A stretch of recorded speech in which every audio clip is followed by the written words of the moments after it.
right, welcome in, welcome in. We got week 14. Week 14. We're 1 week out of playoffs. Yeah, We got fantasy and beers tonight. Dan, how you doing? yeah, I'm good. Got a drink for the first time in a while. I can't remember who it was, but someone asked us like, "What are we drinking tonight?" It's like, "Oh yeah, like we haven't had a drink here in a while." So had a little wine left in a bottle, so thought I would polish it off here. But yeah, I can't believe that we're heading into week 14 here, and last week of the regular season, of course, of fantasy football season. Yeah, And that's crazy. I mean, we're here. Like the playoffs are, yeah, 1 week out. They're right upon us here. So yeah, this is it. I mean, a lot of people are in, win and get in situations, and yeah, this is what we play for here. So this is exciting.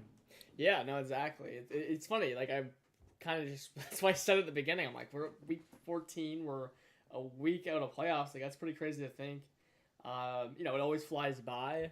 Yeah, Um, Honestly, I'm kind of just excited to get like the season over with. I mean, as much as like flies by, it's just like I don't know. We spent so much time playing fantasy, and I've been right, doing so much like kind of outside of fantasy lately that I'm just like, right. honestly, man, like I kind of just like it's probably best if this just like ends sooner or later. Yeah, Thank I know. I mean, I feel like a lot of content creators that make content about fantasy football always say like, "Oh yeah, the season's such a grind, and gets so exhausting, and like you're almost like glad when it's over." And I yeah, can kind of appreciate what they're talking about now. And not that like we do as much as like others out there that like it's their full time job or whatever. But we each have busy lives, just as pretty much like every adult does. And yeah, you add running a YouTube channel to the mix, and and the fact that it's even busier during the football season. And yeah, it can kind of be exhausting, but it's definitely been a fun season. And I mean, we're right here at the most exciting part, so that's pretty cool. yeah, no, exactly. Yeah, man, playoffs are going to be starting. It's funny though. Maybe the reason it doesn't really feel like we're getting to playoffs is like when I look across my leagues, there's nothing to even like play for this week. I've either been like I blew up a couple Um, teams, yeah, right? I blew up a couple teams for dynasty. All my redraft leagues are settled. I have the first round buy locked in two of them. One I missed and one I'm in, but I can't. oh, okay. Actually, I can get a buy in that third one as well, but it's Hmm. like maybe like a 15% chance. We have to put up Okay, a huge week again. right, But there's like maybe one place I'm playing for a playoffs, and it's actually in that Aqua with Matt. But if you right. look at our matchup, we're playing the worst guy by far, and we're gonna beat him. So Okay. Yeah, there's I like mean, a you're 90+% chance we make it in there. right. I mean, I definitely think you're in a unique position because, like, yeah, I definitely have a lot on the line this week. I definitely have like more teams that were kind of like in the middle. So yeah, this week is definitely going to have some implications for me.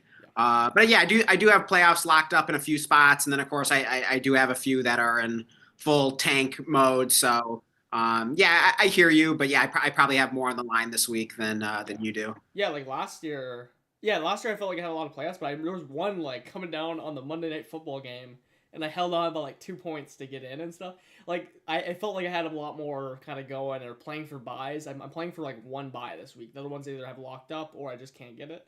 So Right. it's just kind of weird. Like I don't really need to like stress this week, which is normally Right. like a really stressful week, which Okay. I guess Well, is hey, good.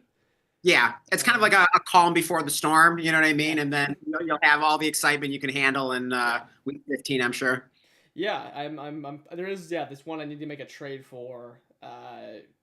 Maybe yeah, Dakota's in that league, and there's this other guy I'm trying to get Derrick Henry, Okay. but like everyone's just dropping like flies. I've had like Garrett Wilson, London, Benson's like never coming back. It feels Yeah. like. Right. Yeah, I don't know. There's like more guys that are just hurt, and man, I need to get one to hang on to the buy there. So yeah, only a couple that I'm stressing about, but Mhm. it's been a good fantasy year overall. It's been Yeah. pretty strange year. Just like running backs are kind of just dominating again. Yep. Receivers kind of just suck minus JSN. Well, Like I mean Puka and I mean who else is at the top there? I mean Jamar Chase has Chase, been pretty yeah, pretty good. but Chase had like started like some of the Chase teams aren't in playoffs because they had a slow start, a really slow start, and then Okay. Puka got injured a couple times and he's been slowing down, but is obviously Yeah. having a great year. But yeah, I mean, but I mean, there have been some other good players like Pickens That's right. and, but yeah, I mean, overall, receiver's been like a little all over the place, and then Yeah. you have, like a Buka who started red hot and then cooled down, and Yeah. You have like London who was red hot and is oh now yeah, and hurt. then he got injured, and then Travis Yeah. Hunter on IR, and then Tet's been kind of starting to heat up, but we haven't seen like the full like breakout where he's just like a stud every week. And yeah, I mean, we were talking about this on the phone the other day that we're kind of like missing or seem to be missing, at least at the moment, like these, especially like late season, like rookie breakouts. Like maybe they'll still happen. Like we still have a good handful of weeks left. So maybe we'll be singing a different tune by the end of it. Mhm. But yeah, it does seem like we haven't had as many like rookie receiver breakouts as we would normally expect, at least at this, part of the season. Yeah, no, for sure. And when we're looking at it, kind of some injuries and stuff, or and again, just some of them is like crowded rooms, or maybe their quarterbacks Yeah. kind of screwing them over, and there's always But something in the way with a lot of these guys. right. But I think one of the biggest things this season, and we talked about this as well on the phone, is like we've had like a lot of just like random like third year breakouts, maybe even like I'm trying to think if there were any like fourth year. I feel like mostly like third year. But like, Quentin Johnston, Wandale Robinson, maybe he's He was fourth year. fourth. Yeah. Yeah, I think he's fourth. Who are the other ones we were talking about? We got Michael Wilson who showed up out of Oh nowhere. yeah, of course, yeah, Michael Wilson. And there were a few others as well. My mind's going blank, of course, here because I'm on stream, but they'll probably come to me later. But I feel like, Troy Franklin. That was another one. I guess the second year. Second, yeah. But yeah, but still, He's that was a pretty random. second breakout that no one really expected just because he Yeah. showed like nothing as a rookie. So yeah, I guess just like unexpected breakouts in like years 2, 3, 4 at receiver is something that I feel like we've had quite a bit of. Yeah, no, absolutely. And by the way, let's check in the chat here because we got Nahal in here. So Yeah. welcome, Nahal. And I'm assuming Nahal, you're getting some exam season coming up for you because I do as well. Let us know how that's going. I mean, thankfully, like kind of classes are ending, so you get a little bit more time now. And J Up is back. Welcome, J Up. What's up? He says he's currently on a 6-game win streak in a must-win scenario. That's right. I think he was telling us about how he started. Yeah, 0-7, and he's been tearing it up. So it looks like he got the win last week. I think he did say he was projected to, so that's good. No surprises. So should he start Rome, Dobbs, Sharb, or Corum? And you're already starting Kyron. Okay, so let's cross off Corum then. I mean, Yeah, and I you just have good enough players. just to pull not- up the schedule here. So let's see. Romeo Dobbs and the Packers are home against the Bears, so pretty solid matchup there. And then O'Dun. Oh yeah, and then I guess Odunze in the same matchup, at Green Bay there. Not as good of a matchup. Odunze's been He cool really off lately. Yeah, like I mean, here's the thing. I actually just read an article. I had already had some like kind of data on him and Ibuka basically, but Matt Harmon wrote something up, basically saying like for both of them, this is just how the position works.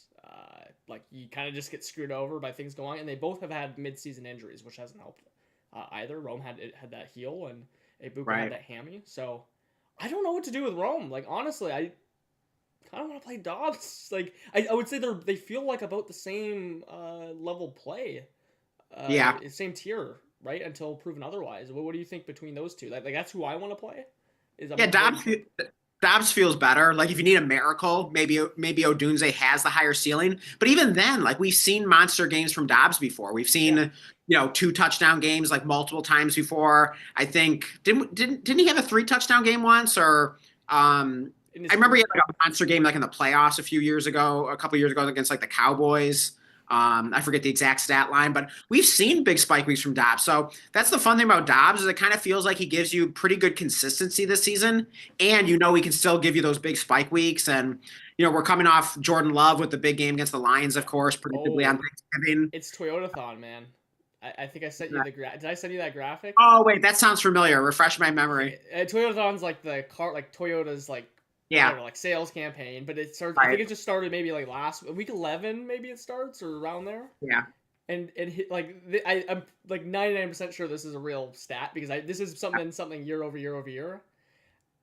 But Jordan Love is like he's unstoppable in Toyota. Yeah. He has 33 touchdowns to like 1 pick. Again, I cannot confirm that's like legit, but I believe it based off like that's the stats I was seeing last year. Yeah. So maybe some confidence to fire up some Dobbs coming with. Yeah, I mean, Toyota. I had completely forgotten about that, but I was about to say, like, I could just see Jordan Love staying hot here against the Bears. And Yeah, it's a good yeah, matchup. but then you mentioned the Toyota-thon. It's just, the stars are aligning. So yeah, I think Yeah. I think you got to fire up Dobbs. Yeah, and you know what? The Bears are just pounding the rock. So like to me, it's you kind of just you have these two guys in a similar thing. Like Dobbs has the better matchup.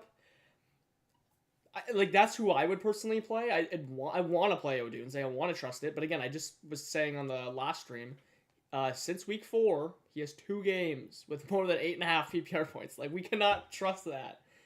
Mhm. Now, we're giving him some passes and start sits before, but man, oh man, we need to see something turn around right now to have confidence. I would play Dobbs personally. Yeah. And also just to give a shout out to my Michigan man Blake Corum. Like he's been coming on lately, so For sure. I mean I'm probably not crazy about playing him and Kyron, even though they both have been pretty productive lately. Corum included. And Kyron Williams did get banged up in the game, but he returned and doesn't sound like it's anything serious. I believe he's off the injury report, at least last I saw. Mhm. So as long as Kyron Williams is healthy, I mean I think Blake Corum could be like a okay, like desperation flex or desperation Just RB2. not with Kyron already in your lineup. Like, But yeah, if you're already starting Kyron, like go for the upside of a non-Rams running back. Yeah, exactly. I did see something that they're going to be kind of like trying to split them more into maybe to like save Kyron for the playoffs. Okay. So like we'll get some information. I do think that Horns is absolutely like startable in a pinch here, especially with the bye weeks. But I would absolutely go Dobbs over him. And again, just like try to win. Don't lose your week in your win streak over playing like 2 Rams running backs. And yeah, that just really feels like that's going to cap your ceiling, especially if it's only like a start 7 plus kicker defense. Like, yeah, you don't want to do that. Yeah, so Jay, I would go Dobbs. Dan, what are you? Would you go Dobbs as well? Or 100% go Dobbs. Yeah. I'll say if you just have a feeling that Odunze is gonna be the week, then play him. But I just don't have any reason to think that. I don't think you do, Dan. So I agree. Yeah. If you got a feeling, you can play Odunze, but Dobbs just feels like the better play, and honestly, like higher floor too. I mean, my God, Odunze's just been so bad. I can't believe it. Yeah. Hey, Nahal says, I can't stay for long, but the timing is elite. LOL. I just woke up and checked to the channel. So, hey. I mean, love to hear it. Like we, glad to hear we got good timing.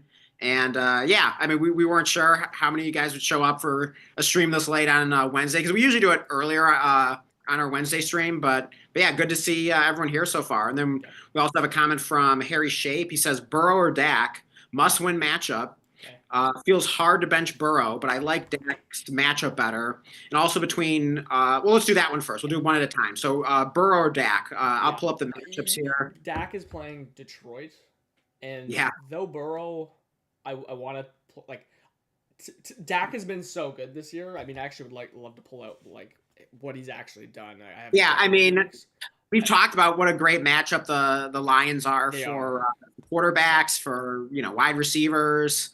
It's I mean, Dak doesn't even really need a get right game because he's been playing well. But if he did, like you just know that he's got the Lions on tap. Like he's gonna get right back on track. But he's been playing well anyways, and I see no reason why he wouldn't continue that against the Lions. So I'm definitely going Dak against the Lions. I mean, tough to bench Burrow. Yeah, I agree with the comment. But at Buffalo in December. Not a great matchup, not a great environment there, especially this time of year. So, that I mean, Burrow could be great. I'm not saying it's like an easy decision, but I gotta lean Dak. It's an indoor game as well with Dak in Detroit, and like literally because Burrow is obviously as good of a play technically, but Dak has been so good that like if this is a must-win matchup, like I'm not taking any chances unless maybe you had like Chase and you're like an underdog, you just need them to stack up. Just Dak is literally, I'm just checking right now, he's barely the QB4 in fantasy right now, right behind Josh Allen, Mahomes, and barely behind Stafford. Like, awesome. Yeah, I mean, he's like a must start, absolute must start against Detroit. Pretty much. Just pretty much gotta trust it. That could be. And Dak never gets the credit, but like when he's healthy, I mean, he really does put up damn near elite numbers. So you got to respect it. And with a matchup this good indoors this kind of year, yeah, you just can't bench him. Yeah, and again, Detroit, like hopefully, Yeah, that they're scoring a lot here. I know that Amon-Ra's probably right. missing, but Gibbs and all the guys, if they're firing, man, that could be a high scoring game. Hey, we'll roll Tom Kennedy out there. Yeah. He can do some good things. But yeah, I mean they'll be fine. I still think it'll be a fun game. So it's a nice opportunity for Isaac Tesla. All jokes aside.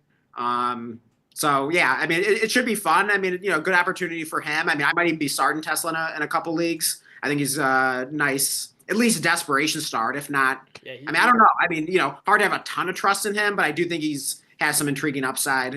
This will be his first real opportunity, I think, to show what he can do. Yeah, like he's a decent deep play, right? Like some of us are in these like, kind of start 11s, and Yeah. like you could throw worse out there than him, and that goes to our next question. Oh, I know. Perfect segue, right? Mhm. From Katamari47. Is that a new name? I believe that is a new name. Yeah. So welcome to the channel. It says start Tesla or Chris Rodriguez this week. In parentheses, if Amon-Ra is out. Yeah, if Amon-Ra is out, I'm 100% firing up Tesla. Love the upside. I always talk about that matchup for wide receivers against the Cowboys. It's just like a dream matchup this year. It just seems like receivers just always have great games against the Cowboys. So I just love this opportunity for Tesla. And yeah, I don't even know who Rodriguez is playing. I'll look it up here real quick, but I can't imagine. Who is it? Minnesota. Oh no, you're playing Tesla, 100%. I actually want to play Chris Rodriguez personally. Really? I would love to play Chris. Dude, he's been good. And He's been following the end zone. In a full PPR, you're starting a non-pass catching running back against the Vikings. I'd rather play. Yes, I'd rather play him personally.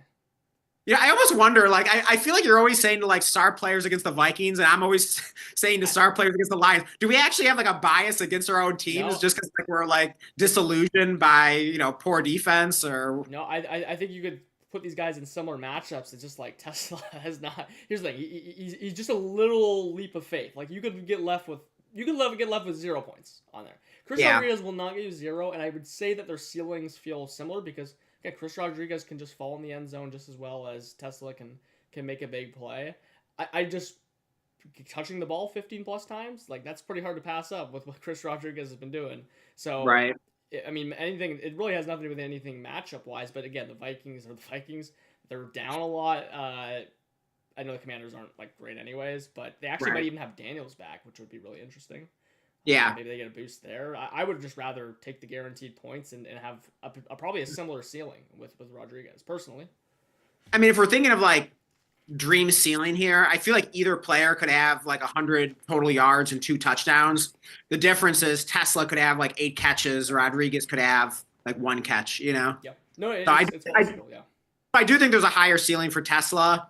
But yeah, I could at least buy the argument that Rodriguez has a higher floor just because he's more proven and he's been solid the past handful of weeks. So I could buy the higher floor argument. So maybe if you're like a strong favorite in your matchup, maybe like Rodriguez is safer. But honestly, either way, I'm just rolling the dice on Tesla personally. No, yeah, that's fair. Like if you have any, again, it's a leap of faith. Like Rodriguez has been. I don't know, just good enough and falling in the end zone. Like, I mean, he has 3 touchdowns in his last 4 games, for example. So yeah, so I mean, he is touchdown dependent. I mean, the moment he doesn't score, it could be a bit iffy. Yeah, but I hear you though. Yeah. But we got 1088 there. Good to see you. He says, "I'm win and in the playoffs. I need a high floor play. 1 quarterback, Justin Herbert, who plays Monday night, or Jones. Wait, which Jones is that? No, Daniel Jones or Tua." So Herbert, Jones, or Tua. So let's take a look at the matchup. So yeah, Herbert plays Monday night, home against the Eagles. Don't play Herbert. I mean, he's banged up though. Yeah. I mean, are you a little nervous about Justin Herbert? You can't play Justin Herbert. Yeah. Yeah. Hey. He's got the offensive line issues, and it's weird going on. Yeah, you got one hand. I would play a lot of quarterbacks over Herbert this week. I would play Danny Jones. At the Jets. Yeah, that's okay. I mean, it is on the road though, outdoors in December. And then Daniel Jones, who's also dealing with an injury, but, performed pretty well this past week, although I heard his mobility isn't as good, but it's a nice matchup at Jacksonville. I'm probably going Daniel Jones. Yeah, I'm going Daniel Jones easily. And Tua's barely been throwing the ball. Otherwise, if he was throwing it 40 times a game, you could argue, but he's not. So Got to be Daniel Jones. Yeah, Unless you have and I do think it's overwhelming. a higher floor, just as Yeah. Ken asked for.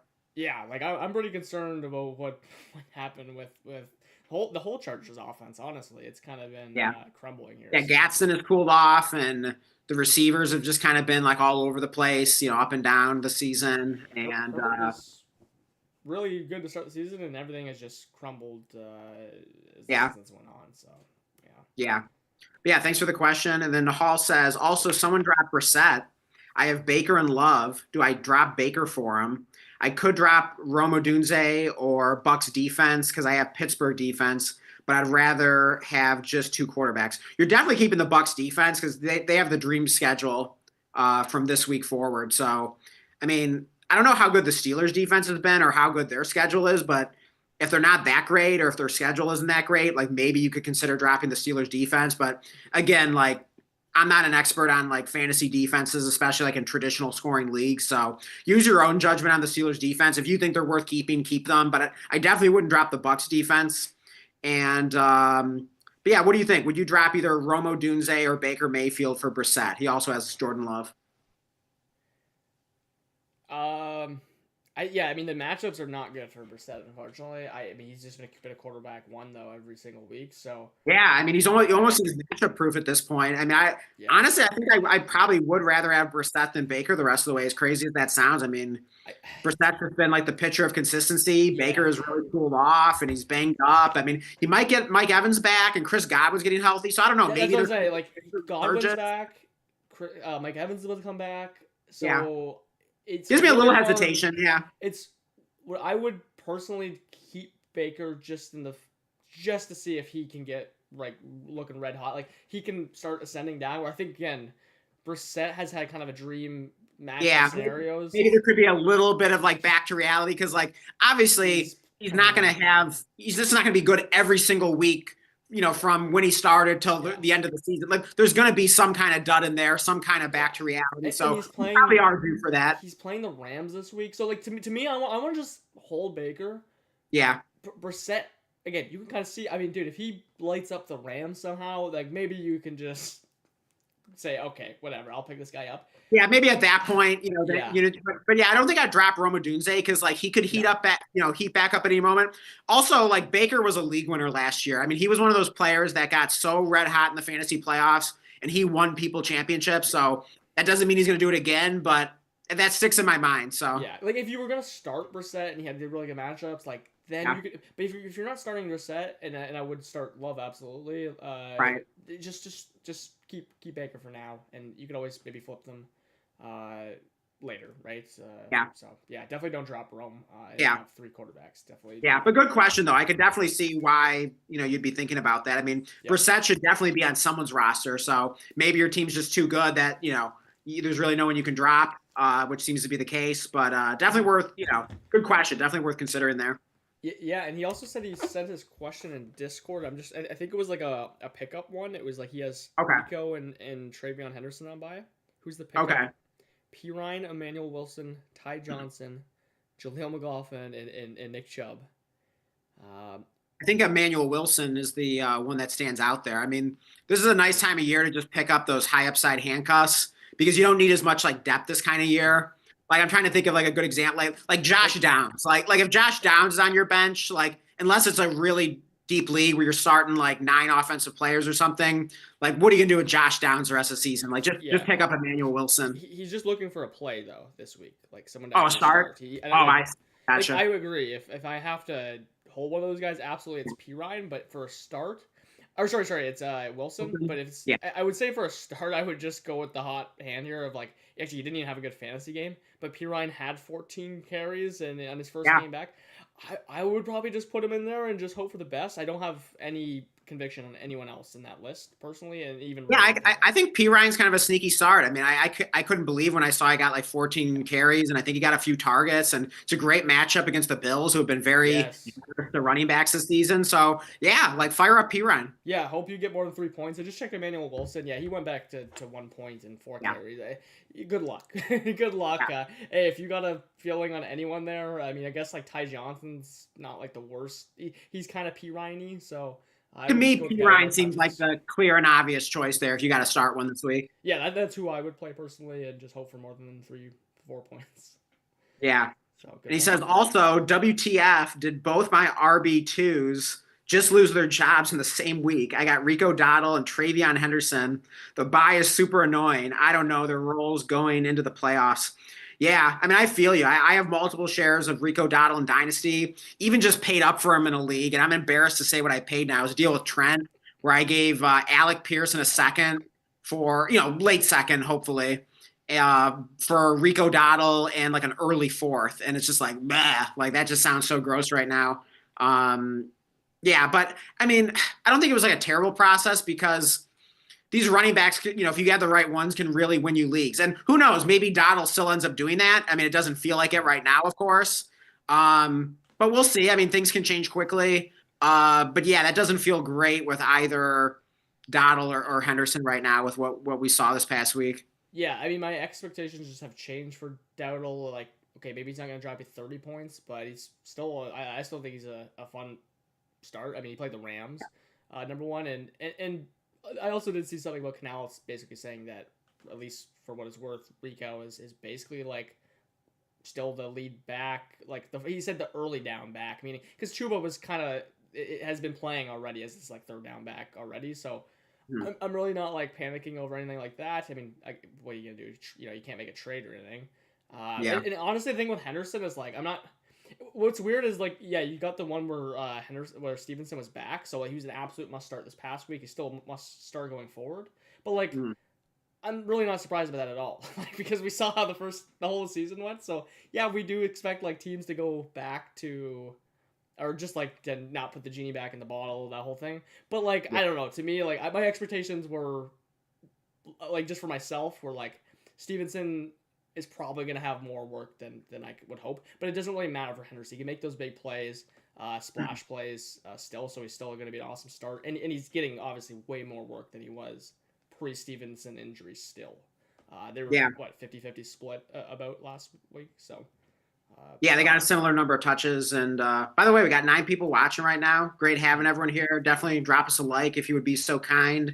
And yeah, if you're enjoying the stream, definitely make sure you're subscribed. Really helps the channel a lot. yeah. And by the way, we skipped over Ken, who's back here. So let's go to his. He had 2 comments here. Yeah. So let's see. Welcome, Okay, yeah. So yeah. Oh yeah. So Ken says I'm winning. Wait, we did that one. Oh, sorry. Oh, We did the first one. The second one though, we need to do still. Yeah. He says that I'm starting Zay, Devonta Smith, Abuka, T. Higgins, Jacoby Myers with London and Hampton. If London/Hampton play, who would you play? I see. So I'm assuming we had to like sit someone there of if both of them play. Okay. Well, okay. So he says he's currently starting Zay Flowers, Devonta Smith, Abuka, T. Higgins, okay. Jacoby Myers. He's starting all those guys. He also has London and Hampton. Yeah. So I think he's asking like if London and Hampton play, would we sub either of them out for any of the other guys? I would not sub Hampton in this week. Like just Vidal's been playing well, and he's coming off like broken ankle, so I want to see personally when you have the options this good at least. And I would just play London over Jacoby Myers is funny enough like scoring points. I would still play him over Jacoby Myers though he's been scoring points. Just because those other receivers are just like too talented to bench, and you got to get London in your lineup and just hope that he's good to go, which is also a concern. I would still try to trust it personally, but I wouldn't think anyone's crazy for like leaving London on the bench as well. What do you think? Yeah, I mean, I am just looking at Jacoby Myers, recent box scores here, and yeah, like past really like 3 weeks, like kind of sneakily has been like pretty good. He's been getting better and better. So yeah, more than I even realized. I mean, he's only getting like 6 targets a week the past 3, but he's really producing with them. But yeah, I mean, if London's healthy, like you're starting him. There's no question. So the only question would be like, which player are you benching? And let's see. I mean, I don't know. I mean, is Myers the odd man out here? Or I mean, how do you feel about Zay Flowers with the whole like Lamar Jackson situation? No, I mean that's fair too. Like I think he would be probably the next one. I know again, Ibuka's been really. I think it's hard to at least been there for Ibuka. He's like the only guy to really throw to. I know Godwin's back, but whatever. Yeah. I think Zay would probably be the next guy to bench, but like yeah, if you like Myers over Zay, who are they playing again? The Ravens. I'm looking at that It's a right good now. They are matchup. home against the Steelers, so solid matchup Yeah, there. I would probably I would probably trust it personally, just again on the talent. If you don't agree with that, play Myers over him. But man, Yeah, Zay Jacoby Flowers has been Myers, pretty bad, right? Like really bad. who's Like been one, bad? like Zay Flowers had like 1 point last week or Yeah, I something. mean, he did have the touchdown called back Yeah, that's on right. the offensive pass interference, and he probably didn't even need to extend his arm like that. So it's kind of frustrating. I mean, if he had caught that, You'd be maybe we're feeling not good. as concerned, but still, I mean, he didn't really do anything else in the game. Yeah, 7 targets, 2 catches for 6 yards. I mean, before that though, he had 5 double-digit fantasy point games in a row. Although They're all the like highest he 10. goes is like 14 Yeah, points. So I I mean, would still play him over Myers for what it's worth. yeah. Personally, I would trust that. I feel like he's probably due. So yeah, I think I'd probably play Flowers over Myers. Um, But Myers is a good, yeah. At least like you're got some Nice really good option to buttons have there. on your bench, Yeah. or if you have an injury or if London is out, like yeah, Yeah. definitely fire him up. If you have basically with kind of some cold guys here, if you think Myers is gonna score a touchdown, then you got to play him. So, but yeah, I would. I don't know. I mean, he's been falling in the end zone. Yeah, to me, London, you would swap for Myers, leave Hampton on the bench, and then hopefully in playoffs, assuming you're there, maybe you'll Mhm. have confidence to get Hampton in your lineup for next week. I Yeah, think that's a good yeah, I think that bet. sounds good. Yeah. And then let's see. Oh, Nahal says, "Oh no. sorry, Oh, sorry. Before we Katamari. Yeah. sorry before we move on, he did say it was Jaden Higgins. So to me, and Jaden Oh, Higgins has been okay. a really good start. I would still take Jaden Higgins out though. He's every week he's becoming like more and more interesting. Again, Yeah. getting our 5 targets. I would play Myers over Higgins. So just everything we just said transfer over to Higgins for me personally. Yeah. Um, I think I'm okay with that. I mean, I'm a pretty big Jaden Higgins fan, and I feel good starting him just about any week, regardless of matchup. But if you do have a lot of good matchups and you can kind of afford to nitpick a bit, I definitely don't love the matchup at the Chiefs. I mean, I think he's certainly startable. I'm not like afraid to start him, but yeah, if I have Jacoby Myers in a better matchup, I could see that breaking the tie for me. yeah. That's how I would roll. Yeah.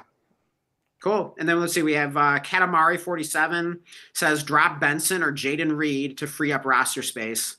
Ooh. I guess it depends on who's available on waivers. Maybe let us know like who are the top players on waivers that you're wanting to pick up, and we can definitely better answer that. Yeah. But just generally speaking, I mean, I think either of those players that you could drop, I guess, especially Reed. Benson, I'd be afraid to drop, I would even not though it drop. feels like he might never come back.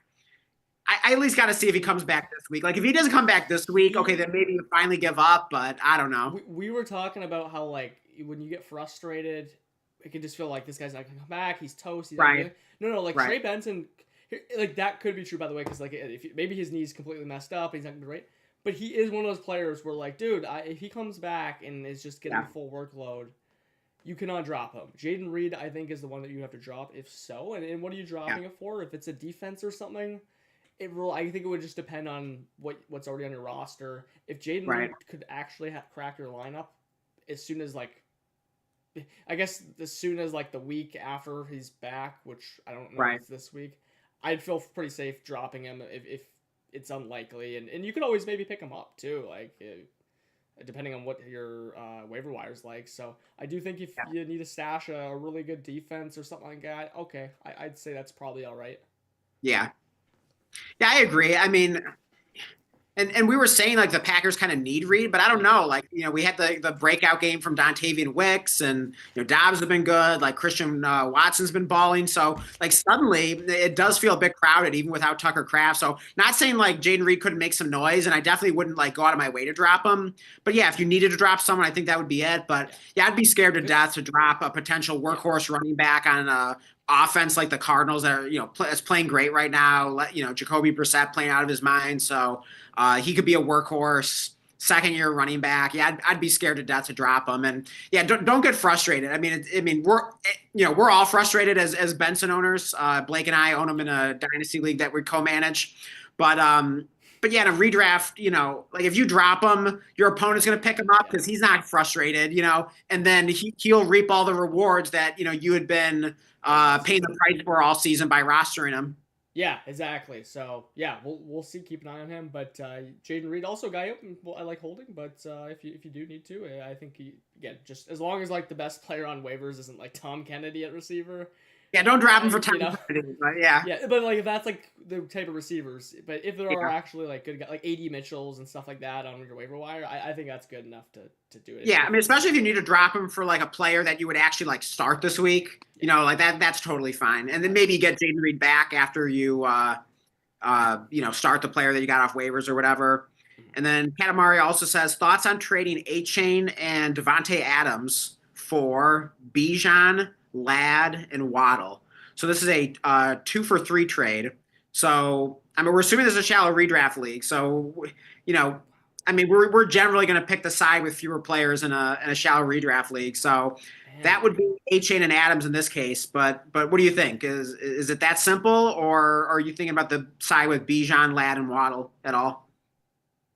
I mean, like those guys have been so good, but like Bijan, Ladd, and Waddle. I mean, again, I know Ladd and Waddle have kind of been up and down, but like honestly, they're still similar plays to Devonte Adams as is. I I don't know. I Adams is mean, a little bit better. Adams is leading the NFL in touchdown catches. I mean, he's been a touchdown machine. I mean, Waddle and Ladd don't excite me all that much. I mean, they just really. I don't know if you're. I mean, maybe one of them gets hot and ends up being a league winner. You never know. I'm not saying it's impossible, but neither of those guys feels like someone that's going to like win you your league. Whereas like Devonte Adams could just like go off in a playoff game, and Bijan, A-Chain, pick your flavor there. I mean, they're kind of the same thing. They're both awesome fantasy running backs. I'd rather have Devonte Adams over those two, unless you're really, really desperate for depth, and you're going to be starting those guys every week, and you feel like it improves like how many points you're going to score in a week. Generally, I'd rather just have Devonte Adams, and I'll find some depth off the waiver wire, or I'll figure it out another way. Context is really important because like who's the worst guy that you're starting? Who's the next Right. one for bench? Like if Waddle and Ladd are if all three guys are in your lineup and are like an upgrade, like I would probably do that. But if Okay. not, I agree. I'll take A-Chain and Adams because I like those two over the other top two guys on the other side. So where would the line be for you about like if the worst player in his starting lineup most weeks is like, let's say like a Josh Downs, maybe a Jacoby Myers, like someone Yeah. like that, like would you make that? Would you make this If trade? it was like Josh Downs, like kind of Keenan Allen stuff comes to mind, and then actually Yeah. be getting Ladd, but I would just be like that would be a good enough upgrade. Right. Like I know Bijan's not getting touchdowns, but he's still really awesome. Just not too much different from A-Chain. I would prefer A-Chain just because he's actually scoring all the touchdowns. But like that's almost a clean swap. And so it's like, okay, you got Ladd and Waddle for Devontae Adams. I know that Adams is awesome, and I got him a couple leagues, which is sweet because he's getting these touchdowns. But I'm also noticing he's like barely catching many balls at the same time. So if those touchdowns just like fall off, like Right. he's literally like I don't know, what is he? He's like Raheem Mostert score like 1,000,000 touchdowns? I know he's like Oh yeah, did he have running that back. that he had like 20 something touchdowns? It's like kind of like that where it's just like Right. all this production's coming off most of it's coming off touchdowns, and again that could just keep going. Like, yeah, you might just break a record here. And what if we haven't even seen the best of Adams yet? Like, what if we haven't even like gotten that 150-yard game that just like comes out of nowhere? It's possible. I mean, Ladd and Waddle are. I feel they're similar enough plays to Adams. Even if it's just a little bit worse weekly, if you get an upgrade from there, I think it's worth doing. If you can't play all those guys and you already have a Waddle or Ladd type guy in your last flexes, keep the Adams and Chain for sure. Though I agree. Yeah, I think it's basically a fair trade though. It just kind of depends on what you need, but generally speaking, I'm going to favor the Adams side. But yeah, if you're really struggling to put, if you have a weak spot in your starting lineup, maybe it's something you really consider. Wouldn't be a bad idea in that case. Oh, he says he needs to win this week too to make playoffs, and those three players would be in his lineup going forward. And he has Amon-Ra, who probably won't play tomorrow. So like that is really interesting. Yeah, Like, I mean that sounds like a situation. situation then where it would make sense for you. I mean, like if you need to win to get in, you got to do whatever it takes. Like it almost doesn't even matter Yeah. what the implications are after that to a degree. because like if you don't win this week and you don't get in the playoffs, like it doesn't matter. Your season ends then. So do whatever you have to do to get into the playoffs. I think that's Yeah. important to say. Yeah, knowing that, literally whatever you think Katamari is gonna help you, like knowing your lineup, whatever you think is gonna help Yeah. you win this week, do that. Right. 100%. It's already a fair trade, as is, Yeah. or pretty fair. So And just for fun though, let's just look at the matchups for A Chain and Bijan because like that could go a ways in determining like their performances could go a ways and determining whether you make the playoffs or not. So A Chain, let's see, the Dolphins are New York Jets. oh yeah at the Jets, Yeah, so they've at least actually solid matchup even on the road. Yeah, they've actually been stepping up. I checked before; he didn't go nuts against them, but that still feels like a really good matchup. Yeah, at least solid. Definitely one you're not shying away from. And then Bijan is home against the Seahawks. Oh, That's not too bad. I mean, it's not a great matchup, obviously, but I feel like the Seahawks can be run on more than like thrown on, if my memory serves here. But I feel like didn't Kyron have like a solid day against the Seahawks recently? And it's not a matchup I'm like frightened of if I'm starting a running back, but it's not like it's not amazing. yeah. It's not like a phenomenal. I would prefer the Jets all day, But but I'd say they're both kind of like middle of the road matchups, and Bijan's at home, H is on the road, so it's kind of a wash there. So yeah, I think call that a wash. I don't think that's gonna determine too much. I mean, either Bijan or A-Chain, I mean, they could both have good days. I don't think like one really gives you an advantage over the other in terms of this week and getting you into the playoffs. So yeah, I would favor the side with the depth, knowing more about yeah, your situation. yeah. As long as he is Katamari, is if that helps your lineup, looking at Yeah, it all, do it. If not, that if you think the other side, what you have right now helps yeah. you most, And, just do and if it. that Do it trade most. doesn't work out for some reason, if it falls through somehow, don't be afraid to shop Amon-Ra St. Brown because he's not going to help you get in the playoffs this week. I mean, of course, you'd like to keep him and get in the playoffs, and then boom, you hopefully get St. Brown back, and then wheels up. But if you need to, don't be afraid to shop St. Brown if it increases your odds of making the playoffs. Yeah, As long absolutely. as you get a solid, reasonable return for it, and it makes sense. Yeah, and yeah, no, Hull's got a comment here. Yeah, so he says Steelers defense is better than Bucks EF this season. I plan on playing Bucks week 14 and 16 and Steelers 15 and 17. Okay. Well, yeah, sounds like you kind of have it planned out there, which is cool. I mean, of course, yeah, things could always change, but I think that's good that you looked ahead to the schedules and kind of made sure that you have like a good defense to start each week. But yeah, good to know. So yeah, just keep both defenses then. I mean, that sounds like that's going to serve you well. Yeah, agreed. Yeah. And then Hall also says, I just need to pick up the running back for this week alone. Okay, was that the P. Ryan question? That was the P Ryan, and yeah, I don't know. I mean, he seems like the best option. That's good luck. Good luck in the Hull. Hey, you never know. Like, I mean, P. Ryan could be okay. I mean, like, I picked him up in a couple leagues, even owned him like before this past week. You played him against us one week, and he scored like 20 points. Yeah. Yeah, we beat Randy and I beat you and Matt. We each co-manage a team, and yeah, we beat you guys in the Aqua League, so that was kind of fun. So yeah, we'd always kind of hold that over you that we beat you with like P. Ryan and trying to think. I think we started some other gross players like we might have started like Taylor or someone like that. So yeah, whoever you guys all started, they went off on us. Yeah. I remember that. But yeah, I mean, joke's on us because you're one game ahead of us and you're trending toward making the playoffs. And Randy and I, even though like we could win and potentially get in, like our team's just really not playing that well, and it just doesn't even feel like we have a shot. So I mean, we're gonna set our best lineup, but we're kind of already in rebuild mode. Even though I hate to do that when we have a chance to make the playoffs, but it just doesn't feel like it's gonna happen with this team. You guys like need every matchup to go your way, like literally like every matchup, because there's like two other teams that are out of playoffs that are like legit like right in it. The issue for them is like we get a free matchup, so there's one playoff spot, and those other three teams are basically like winning in with point tiebreaker. Yeah, it didn't look like our odds are very good anyway. So yeah, we're just kind of looking to the future here at this point. Yeah, exactly. So I can't blame you there. But yeah, hey, we'll root for you guys. You know what I mean? We got the win over you, but we'll be rooting you on the rest of the way. So that's right. Yeah, you know what's crazy about our team in there is like it's because we had Rice and then like maybe some other guys that were hurt, and now we got Harvey coming on. our lineup actually looks really good now. Like looking at it, we have a bunch of Yeah. studs and stuff, but like Yeah, I looked at it. Yeah, it looks. we've been kind of struggling and maybe having a decent amount of points against or whatever. Yeah. But it's like, man, like I doubt there's many lineups like much better than ours. We're probably right in the actual conversation there. I haven't really looked around at the teams. Oh yeah, I just looked at your lineup for like the first time today, and I think especially like your receivers looked really good. It was like Rice and Devonta Smith, and who was the third one? There was another really good. And what was that? there's Nico. and there's another one. There's like a I don't even remember really like what we got on that team. Yeah.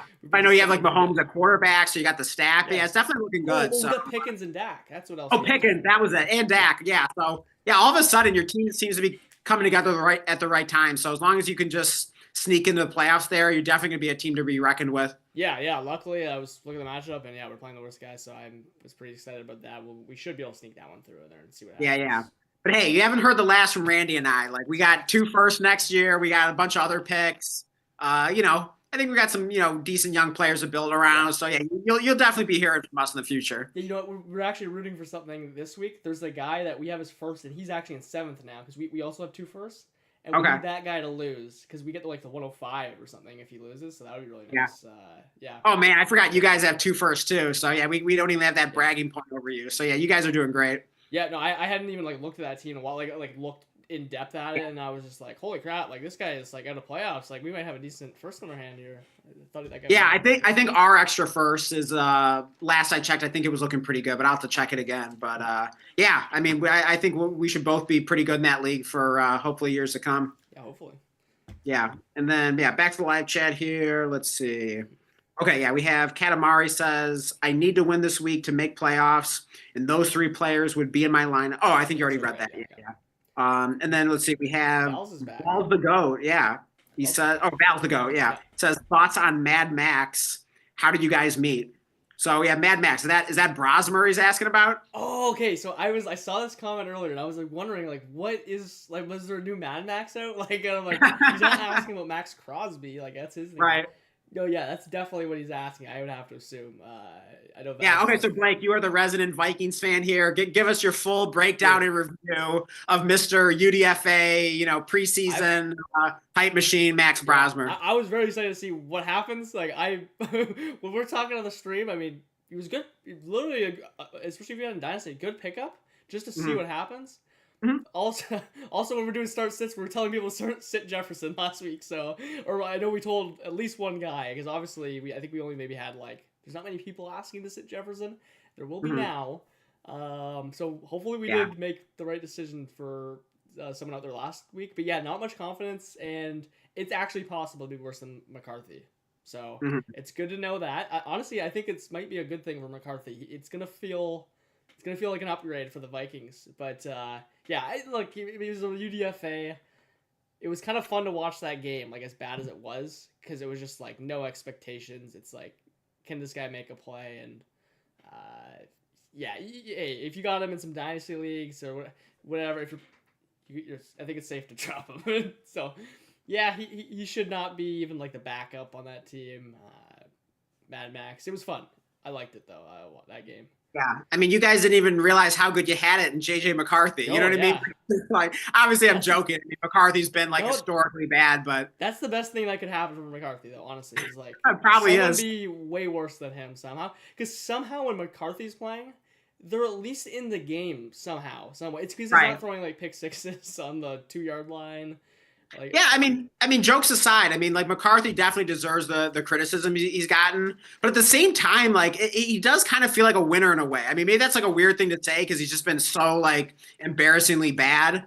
But he beat the Lions like in Detroit, and I gave you that stat how he's like never lost a game in the state of Michigan, like including like college and the NFL, which is just like wild. I mean, obviously he played at University of Michigan. Let's just trade QBs. You guys can have them and win a Super Bowl, Hey, yeah, I think we're good with Goff. We love some Jared Goff in Detroit, but yeah, I hope he works out though. I mean, honestly, I felt like he was a good quarterback in college. Like I never felt like, being a Michigan fan, I never felt like he was a liability or anything. I always felt like we were in good hands. So honestly, like I'm pretty shocked that going to a situation as great as the Vikings that he's been this bad. I mean, I thought he'd be good. Is there Connor Stallions in play here? Was he in play with McCarthy? Was he getting the signals? Like the Connor Stallions guy, right? Wait, is that part of that like whole Michigan the stealing? Yeah, I don't know. Was he in McCarthy's year? There was a good documentary on that. Come on. But you know what the fair I think he won a national championship. That's one thing. They did like just pound the rock. I don't know. Look, he can get better. My issue is just like how long is that gonna take? So hopefully he just has some signs going up. But to answer your question, if you're in any dynasty leagues, feel free to drop Max Brosmer. I'm taking Blake's word on that. I think the stats kind of speak for itself, and you hate to do it after one game, but like my God, like I don't know if we'll ever be seeing any Brosmer ever again. No, yeah, but hey, anytime there's like a rookie UFA and after party, you got to take your swing. I was pretty excited to just see what was in store. But yeah, no. But it feels like one of those performances that you maybe just can't even come back from. I don't want to overstate it. It was only 4. But it wasn't even like his fault on like there was like a Jefferson pick. He put one like right on the money, but like Jefferson just like literally like dropped it, but it like pounced up into a DB's hand. And like honestly at that point I'm just like, yeah, like this is over. Like it's not even his fault in that pick, but where he's so toast, he can't even make Jefferson catch a ball. Whatever, he's making Jefferson look like Dontavian Wicks or something. Let's right. But I don't know if you remember Nathan Peterman, but he was just like this random quarterback for the Bills.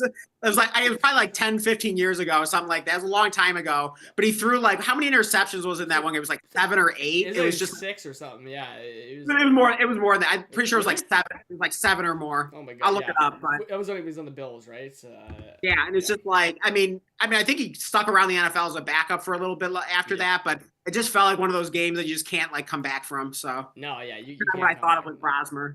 Yeah, that's all she wrote. Yeah, I think it wasn't that bad, but I agree. I don't think there's any coming back from that. Yeah, and then real quick, you want me to tell the story of how you and I met and started the YouTube channel? Yeah. Yeah, we'll try not to bore everyone that's like heard it a million times before. I don't think we told it too many times. I don't really say it much, yeah. Yeah, but basically, I joined a dynasty league. What was it, like a couple years ago or so? And it was probably only like my 3rd dynasty league that I was in at the time. So it was like one of my first. And Blake was in the league already. And I mean, we had like messaged a little bit about trades, but like nothing like that major. Yeah, we played a whole season. We played a whole season. And then, I think it was, in that like next off season that I was just randomly watching the YouTube channel Dynasty Trades in 5. And they like answer, people's questions. If they like, made like a little donation, I think it was like buy me a coffee or something like that.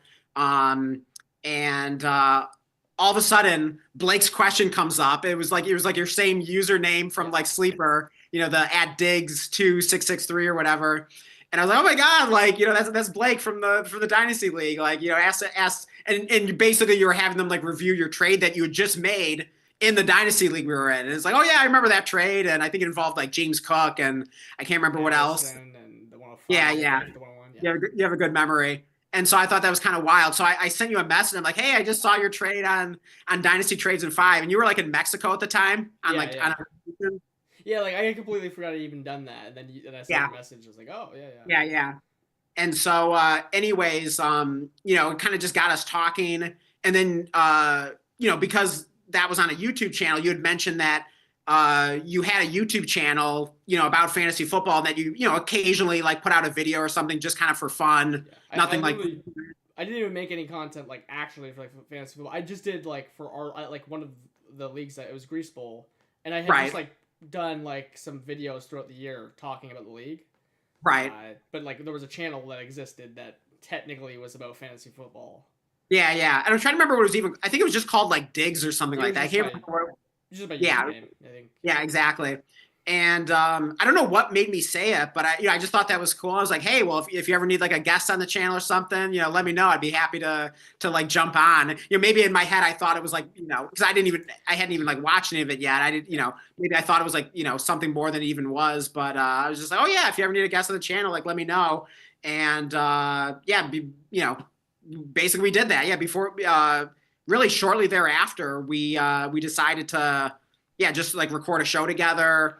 And then Andrew Prangle also like jumped in on it. Yeah, you know what? He won the league. Andrew won the league, and then we interviewed him. You know, Yeah, like the first episode was like, okay, yeah, we're interviewing the league champ from Grease Bowl, which is another league that you then like, wrote me into. And yeah, rest is history. We just kept making videos, and yeah, been a lot of fun. yeah. No, that's pretty much it. But yeah, we played in like a league together. Didn't talk much because I had actually like I was just on some hardcore rebuild. I took some trash team over, and then like I had nothing on my team. I had nothing. I had nothing to even trade. And then we did talk over like trading a way future 27 fourth, which I guess that's coming up now. I hope I still have that pick for Jacoby Brissett, who funny enough is Jacoby Brissett now. He was on like the Commanders at the time, like a couple teams ago, and, Yeah. and you had like maybe Howell at the time or something. I don't know why you maybe wanted him. I don't know. You maybe had like a Commanders quarterback that year Okay. and wanted him, but I was just like, he could be a starter next year, which he did end up being, like, but was terrible. And I'm like, Yeah. I don't know. Like, if you're not gonna give me a pick, I might as well just like hang on to him, and then you actually coughed up a pick for him. I was like, all right. Oh, did I? Yeah, it was a 27 fourth. You gave. Oh me, my God, that's right. Yeah, I do remember that. You have such a good memory. And then of course the other thing was like, I think the first thing I messaged you about ever was I was trying to like sell you Tucker Craft, and Yeah. you wouldn't give me like a fourth for him or like anything. No, you wanted Fab, and see, this was I the wanted issue. Fab. I meant to go pick him up because you told me you were gonna drop him. I'm like, okay, I'll just pick him off the waiver wire for free then. Yeah. And then I just forgot to do that, and then now it's Tucker Craft. Yeah, it was his rookie season, and it was like a non-tight end premium. And I'm like, I don't have room for Tucker Craft, but you wanted Laporta. I'm like, no, I'm a Lions fan. Like, I think he's gonna be good. Like, I'll give you Tucker Craft for Fab if you want. And you're like, nah, I'll just let you drop him. Yeah, nah, and then I fumbled. I've done that a few times where I'm like, I see someone, maybe it's been you too, and it's like they're gonna drop someone, and I'm like, okay, I'll just pick them off for free, whatever, zero. I'm usually not that honest, but I was just like, it didn't like no one else was biting on Tucker Craft, so I'm just like, I'll just be honest with you. Maybe you'll respect that, but nah, it didn't work. Backfired. Yeah, I gotta keep my one Fab, man. Yeah, exactly. I don't know. Yeah. But anyways, yeah. So that's the story, and yeah, we've never actually met in person, but yeah, maybe someday we'll make that happen. That'd be fun. Yeah, for sure. And yeah, back to the live chat though. Here, let's see. We have Katamari says start Baker or Caleb this week. So Caleb is what at Green Bay, and same matchup. Yeah, we're idiots. So yeah, which quarterback do you want in that matchup? Bears at Packers? Wait, he didn't say Love. He said Baker. Oh gosh, I'm sorry. It's getting late. Yeah. We probably have to wrap this up soon, but we will answer everyone's question first. But yeah, my brain is not working. But yeah, which quarterback would you rather start? Who is Baker playing again this week? It's home against the Saints. Home against the Saints. Yeah, I'll do Caleb because he's actually been really good for fantasy. I think he's had some really strong outings. I know in real life it's been kind of shaky, but that could be a really fun matchup there against Green Bay. I'll definitely play him. Yeah, I mean, I don't know. I mean, maybe Baker's due for a good game. He's kind of getting his weapons healthy. I could talk myself into it. Kel's been surprisingly like really good for fantasy. I mean, certainly if it's a 4-point passing touchdown league, 100% I'm going Caleb Williams. 6-point, I think it's closer. Yeah. I'm going to lean slightly toward Caleb Williams. Just feels like I don't know, just feels a little better right now. No, yeah, I want to play Baker too and stuff as well. I just think that's a pretty fun matchup and Baker too has been pretty cold. Like even though I've been trusting him. Yeah. I think it's fair to just, I like to say this a lot, let him earn his way back into my starting lineup. So let Baker earn it. That's pretty much when you have an option like Caleb, who's I mean he's had some hot games. I know it's been a little up and down, but it's been pretty good. And he also asked start Neal, Devin Neal, Rodriguez or Vidal if Hampton's out. It does sound like Hampton's gonna play. Still, Vidal could be an interesting play when you have options this bad. I really don't know what to expect though, like at all with Vidal against Philly. Yeah, that feels dicey, and like it's even trickier because the game's on Monday. So unless you have a clear report, by like Sunday morning saying like either Hampton is out or Hampton's going to play like very limited snaps and like Vidal's going to start.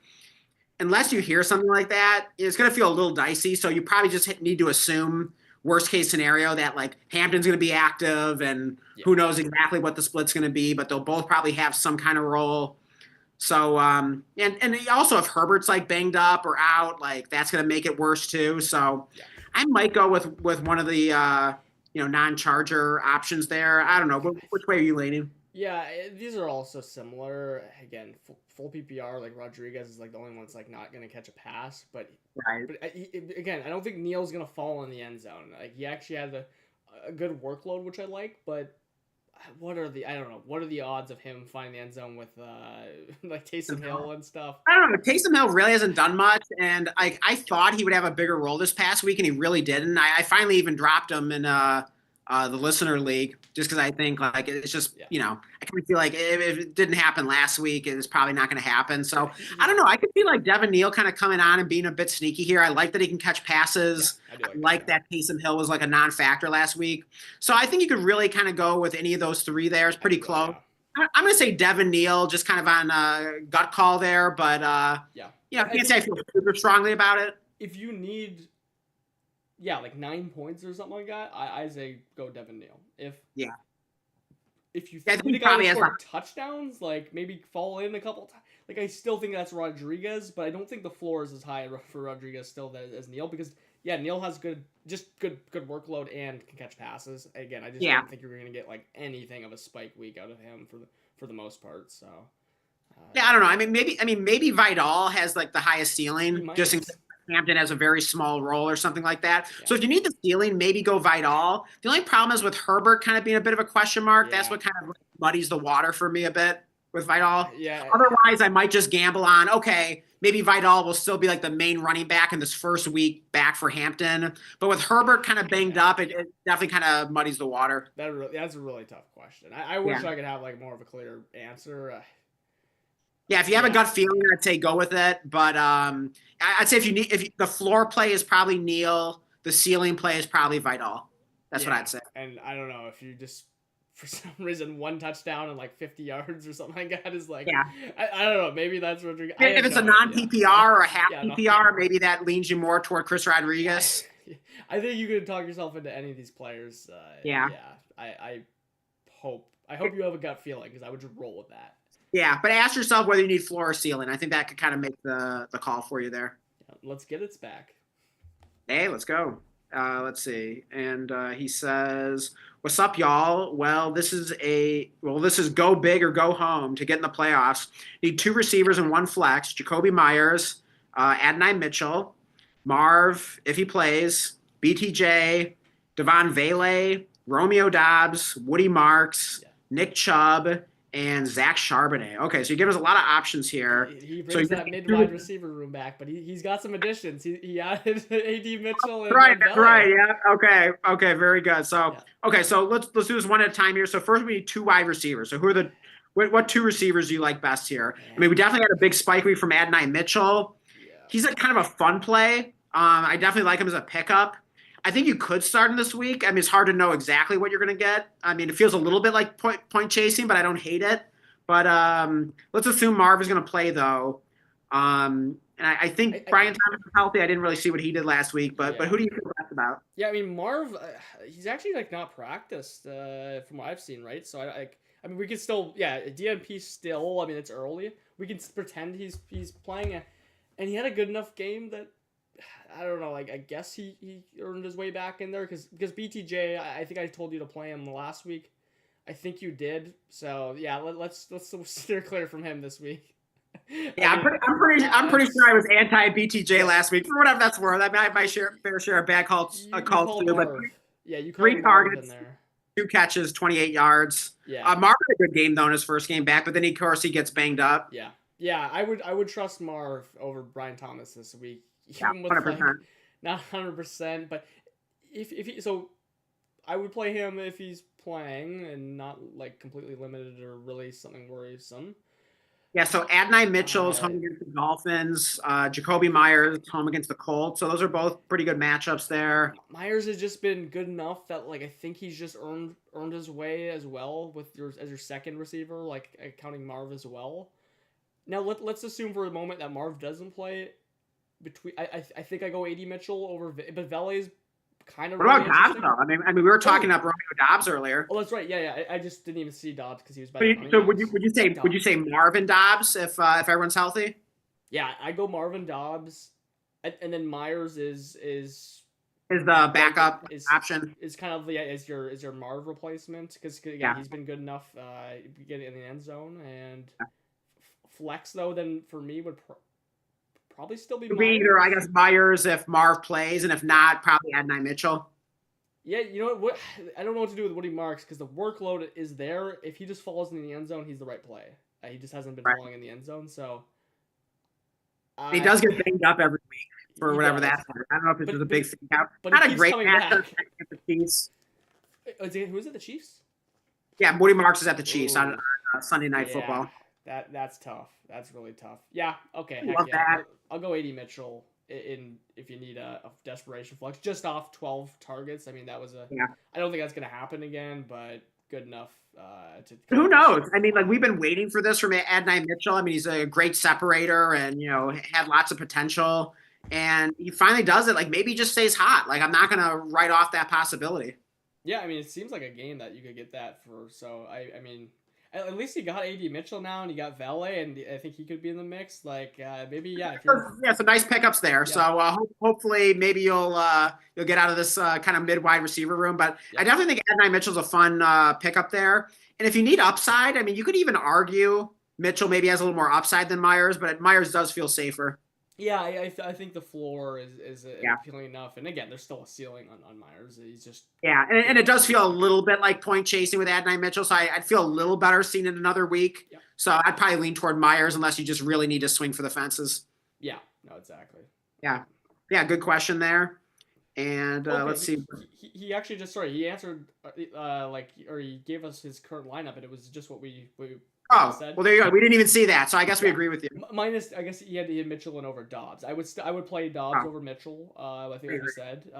But I certainly understand getting Mitchell in there, especially if Marv. All right, here's an interesting question because this is a player that Blake, you and I have talked a lot about recently on the phone. Is Mr. Ricky Pearsall? We have Luff Music. I think that's a new name. Yeah. Is that okay? Okay, Yeah, yeah. welcome to the channel then. He says Ricky P droppable. What do you think, Blake? It's okay. There's one thing in our central conversation. The answer is no. Like you can't drop him unless there's way too good of player. Like who's the best player on the waivers? Who's the Okay, what if the best player on waivers is Adonai Mitchell? No, I'm still not dropping him for that because Okay. I'm assuming again as long as you don't need to play Adonai Mitchell, Right, it's right. some obvious guy, but Yeah, because it definitely doesn't feel great starting Pearsall right now. But he has a bye week this week, so like that's That's right. actually pretty annoying for any because you Yeah. don't know to play him in week 15. He's not droppable though because if you're in the playoffs in week 16, 17, if he shows you anything, you'll have the confidence to throw him in there. unless it's the kind of shallow league where you feel like you can drop them and then like get them back next week. But Yeah, I wouldn't play with fire too much. But I doubt that. Yeah. I mean, we're both pretty high on Pearsall. We think it's just sort of, I don't know, it's hard to explain, but I think he was kind of slowly ramping up from the injury. And the 49ers kind of do this sometimes where they just sort of like use a guy as a decoy in like the first game or two back from injury. He does have a good schedule down the stretch. We've seen Pearsall be really good at scoring fantasy points before and, commanding targets, catching passes, the whole PPR scam. So I do think there's some sneaky upside for Pearsall that we could be right on the cusp of. Yeah, you cannot drop him unless it's like so obvious of a player to Yeah. drop for, and he's actually your worst guy because you would be in a really shallow league. It's gonna be tough to with the week 14 bye to figure out like okay, are you even gonna be in the like playoff still when you can like maybe trust him, and if maybe you can't even you just out of the chance that you can that it turns around, you need him on your roster still.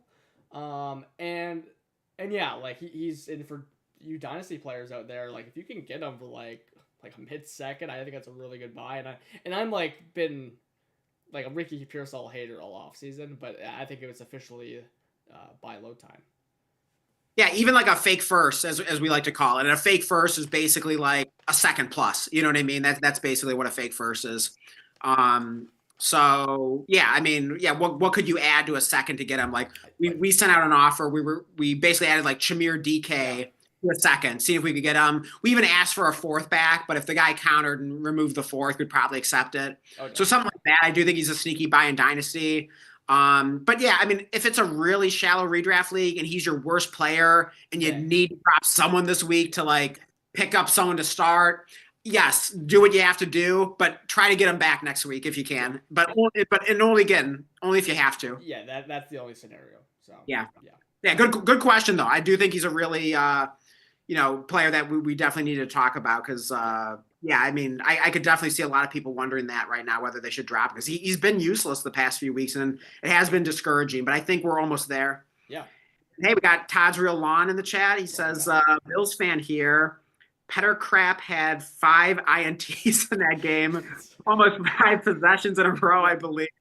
I love watching your guys' show when I can at Raw Live on the Tube. That's right. I think I subbed to actually yeah maybe I'll write that down. I'm subbed to Oh, Todd's that's Real isn't that Lawn. like his second channel, right? Yeah, I don't know if he has a second one. I'll write it down here because I'm Yeah, subbed yeah. to that channel that he's. Yeah. By the way, did we get him to 100 subs yet? Did that work That's out? right. Yeah. Well, I mean, we can click on it here. I'm hoping to see you're over 100 subs now. All right, Blake's gonna look into that, but hey, 95. 95. Okay, so yeah, hey, if you love lawn care and anything Yeah. have to do with lawn, definitely check out Todd's Real Lawn as well as at Raw Live. That's with 2 W's, all one word there on the tube. But yeah, good to see you here. Love the comment. Appreciate the nice words and And the yeah, facts on Peter Crab. yeah. That's so funny. Like, I mean, that's just so random of me bringing up Nathan Peterman there, and yeah, that's pretty hilarious to yeah get a Bills fan here with firsthand perspective on that. So yeah, maybe we can't quite put Brosmer in in that company, but it made me think of that. Yeah. No, yeah, he was at least a lot better than Peterman. As crazy as that Yeah. sounds, 'cause he was not like good. But Yeah, definitely damning with faint praise there, but yeah, hey, I mean, hey, it's just kind of funny, like comparing to Nathan Peterman, like Brosmer looks pretty good, and then compared to Brosmer, like JJ McCarthy looks pretty good. Yeah. So it's relative. yeah, dude. Compared to Peterman, McCarthy's like freaking Tom Brady. Hey, McCarthy's the GOAT. He's like Tom Brady compared to Nathan Peterman. So hey, count your blessings there, Blake. Yeah. All right. So yeah, thanks for the comment though. We got Edson Santos in the chat. He says, "Sup guys, finally. It's tough because I'm on West Coast, so y'all be cutting it off too early. I mean, my God, like I don't know how much later we can do our streams. I mean, we're doing them at like, I mean, sometimes we go to like 4 or 5. Yeah, I don't know. What's the latest we've gone? Probably like 4 in the morning, 3 in the morning. So East Coast time. So yeah, Edson can make it when we go that late, but sometimes we do gotta go earlier. Tonight's a West Coast, a good West Coast stream, so it's good to have you back, Edson. And I swear, one of my solo streams, I swear I started at like like Eastern time. It was like 2:30, 3 a.m. So like, come on, no one's doing streams later than Dynasty Sam. One of your streams, I had literally like clicked on the start of it, and it was like, it was almost like I don't know, maybe I was like listening to the way you're saying it. He was like almost like Bear Grylls, like Bear Grylls here. It's like what? It's like 1:57 a.m. and I'm like busted it open, and I'm like, holy crap! Like you were really like going late here, like dedicated to get the stream up. So I was expecting you to like stream at like 11 or something. Oh God. Well, I was doing deliveries, and I think business must have been good, and I didn't didn't get back to later. And hey, we've been doing 2 live streams every week for what, like 8 months now or something like that. So you got to keep the streak up and give the people what they want. That's right. Yeah, we've done a very good job of that, especially with you filling in on the solo streams. But I'm glad. Yeah, I'm glad Edson didn't get in here, and he even got a question for us. Oh boy. Yeah. So John Mechie, Michael Carter, Cedric Tillman. We're going deep here. Chimere DK, or I assume that's Malik Washington. That's gotta be, or I guess it could be Darnell, but I think that's gotta be Malik. Yeah, Malik Washington for my last flex with a laughing emoji, or Malik Davis, who had like 40 yards and a touchdown and a few carries for the Cowboys. Yeah, I mean he's interesting if something were to happen, of course. Yeah, more of a handcuff. But yeah, I think probably of those. I mean, Michael Carter's kind of like low key interesting. If he had like 11 points and a bunch of carries randomly, like. I mean, if you just need like 8 to 11 points, like Michael Carter's probably your guy, assuming and obviously Benson is out. So I don't know. I mean, let's assume just for the sake of argument that Benson's out, because otherwise you're not even considering Carter. So assuming Benson is out, it's probably between Mechie, Carter, and DK. I'm thinking probably. Yeah, he actually says Parker Washington's an option as well, which, you know what, I've been playing a lot of Parker Washington. He did get hurt this last week. I think I did have him in my lineup as well. I mean, I can literally say I've been playing Parker Washington, but now you get BTJ back, so I'm like, I don't know. I don't know what to think of that, and then off the injury. Yeah. I think I would prefer Mechie over him. Mhm. Um, Yeah, because and I think I heard Mechie like dropped what like would have been an easy touchdown this past week. So I don't know that you know if yeah. that's a good thing or a bad thing, but you know could have been a better game. Yeah, and like DK is coming off a bad game, so like I don't know. I don't want to say DK just off that, but otherwise, if he just had like an okay game, Mhm. I think he might also be like a favorite.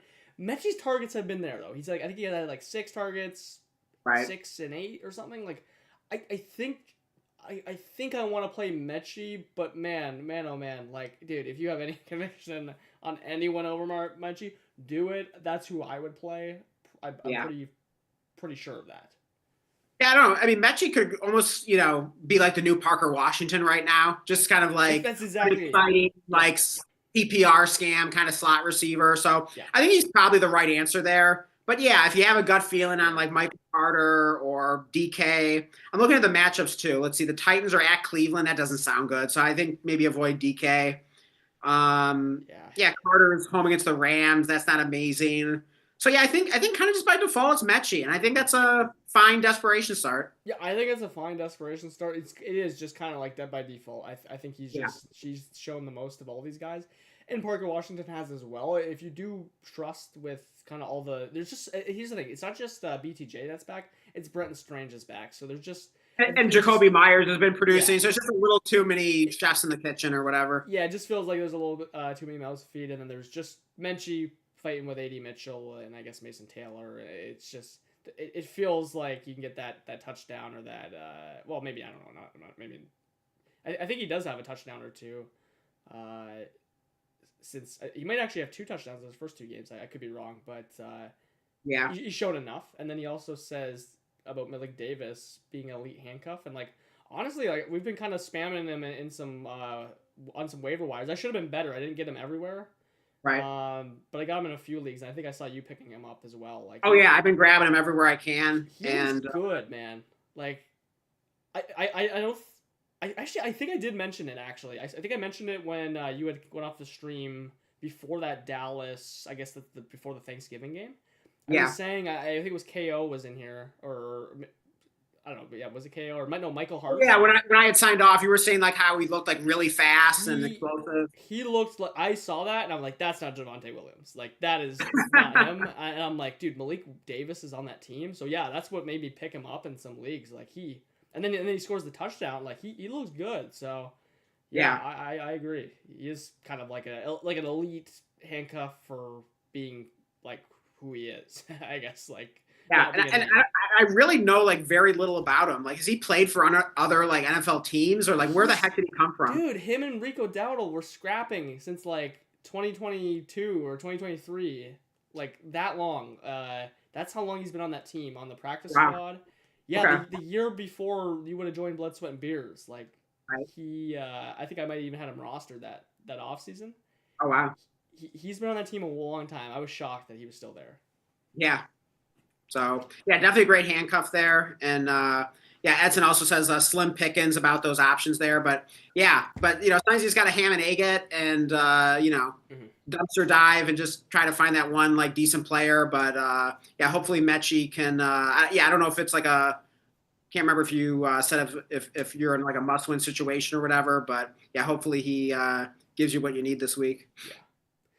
And then let's get it says Dobbs even with Reed coming back.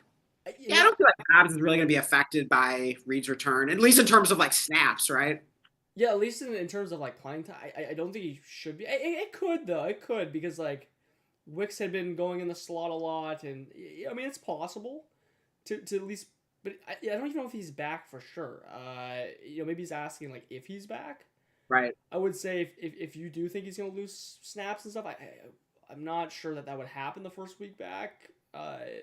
I would probably just trust it against the Bears, but But they play like against Denver different for receiver sure. positions. I mean, obviously, like Reed But is like pure slot. Dobbs is playing on the but outside. then here's the thing, like, and I'm actually not sure on Golden status, but it would create a chain reaction though, because Wicks, instead of being in the slot, now he's being kicked out, Mm. and then you might start swapping with Dobbs, so it can be an indirect Dude, losing you status. mentioned Golden. I completely forgot about him. Like, my Yeah, God. I think I haven't heard anything of him, so I think he's just out. Like I have no I feel idea. like he's been banged up, so I don't even know if he's playing this week or not. But I guess it is kind of getting pretty crowded there, so maybe it's a little concern. If Reed and Golden are back, I definitely hear you on that. I don't even actually know on that.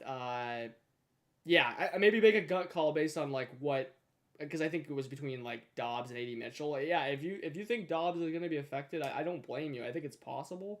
To kind of talking that through, Yeah, especially I Golden guess we back. didn't fully consider the possibility of like both Reed and Golden being back healthy. So I guess for some of our Romeo Dobbs recommendations on earlier questions, Careful. not saying they're wrong, but maybe if it was close and you have a feeling, maybe you lean a little in the other direction. But I wouldn't.